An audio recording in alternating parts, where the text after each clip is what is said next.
కాలిఫోర్నియాలోని bay ఏరియాలో జరిగిన doctor rich McCormick meet and greet event grand success అయింది.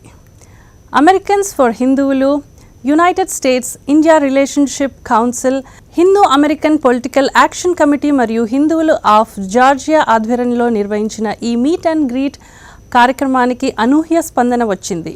November 8న జరిగే సాధారణ ఎన్నికల్లో జార్జియా యొక్క 6వ డిస్ట్రిక్ట్ నుంచి యుఎస్ హౌస్ కి పోటీ పడుతున్న rich మెకార్మిక్. I'm with the very famous Rich McCormick.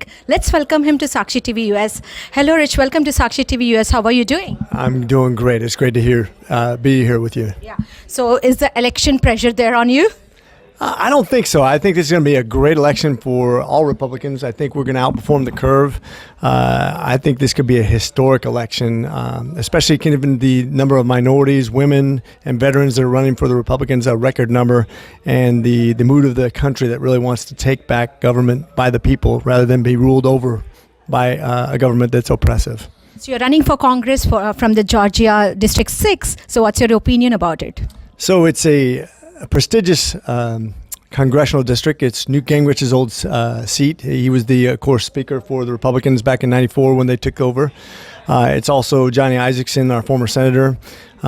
Very excited about this district, which is both very urban and also very rural, so it's very diverse.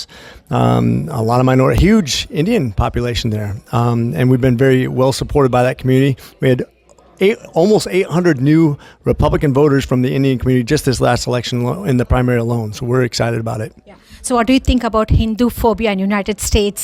It exists.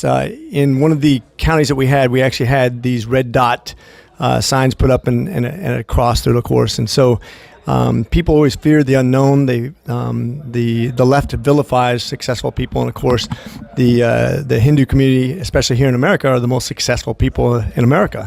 And success is punished by the left. Anybody who's Marxist will always be envious of people who succeed. And of course, when you're successful, there's going to be a phobia towards that. And the Hindus, of course, get discriminated against both in education, taxation, representation. So there's a fight to be had. What do you think about the recent violence happening against Hindus here in United States? I think if you're going to punish a society, and certainly you always want to, and the left, they always want to punish the people who are successful, you have to vilify them first.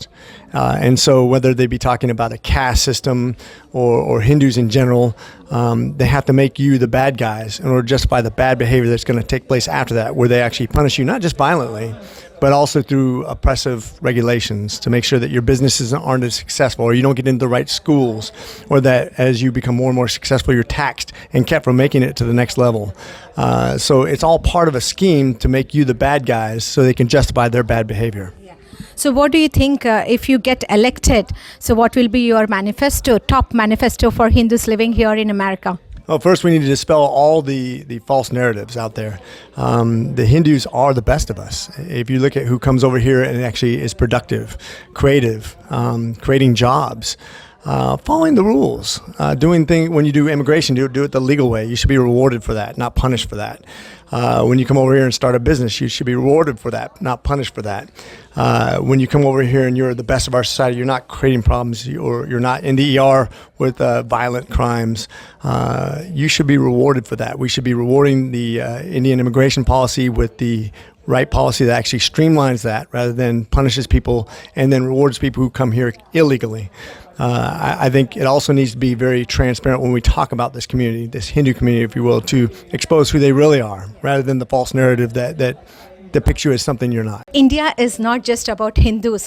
So India is a very big country, and we follow different religions, and we respect all the religions. So there are different religion people migrating from India, and it's not just about Hindus. And there are women who are facing a lot of challenges here, especially the women who are getting married to H1B guys here and migrating on immigration, and they are not able to work because of the immigration law. So if you get elected, what are your plans on that?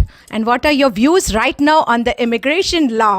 Yeah, I think there's a big debate even inside the Republican Party. I've heard some Republicans say we need to freeze all immigration for 4 years. I'm absolutely against that. That would only compound the illegal immigration problems that we have right now. I think all H1 and H2 visas should be filled. It's a real need. We have a negative growth population in the United States. growth is good. We have plenty of resources to expand and have a healthy economy the right way. I think if people come here and follow the laws, we should streamline that process. If you come here and you're being productive, you should be allowed to work. You should be allowed to create, and that's good for the economy. It's good for the United States. It's good for immigration in general. Yeah, so single income is very difficult to survive, especially in country like United States. So it's been challenging because on a daily basis I meet so many women. They are struggling here for getting the right status, the work permits, and they're also struggling because of the pandemic backlog.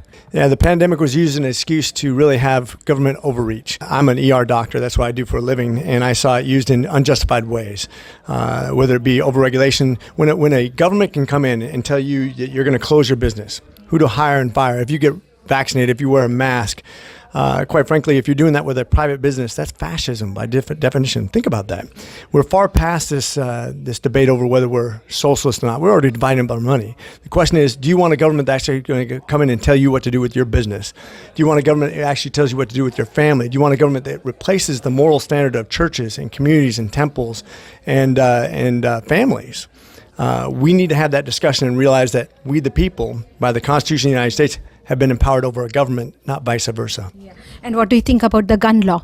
They should increase the age limit to buy a gun?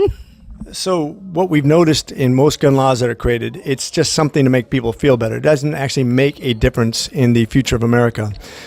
Making a law about guns is only going to be followed by people who follow laws.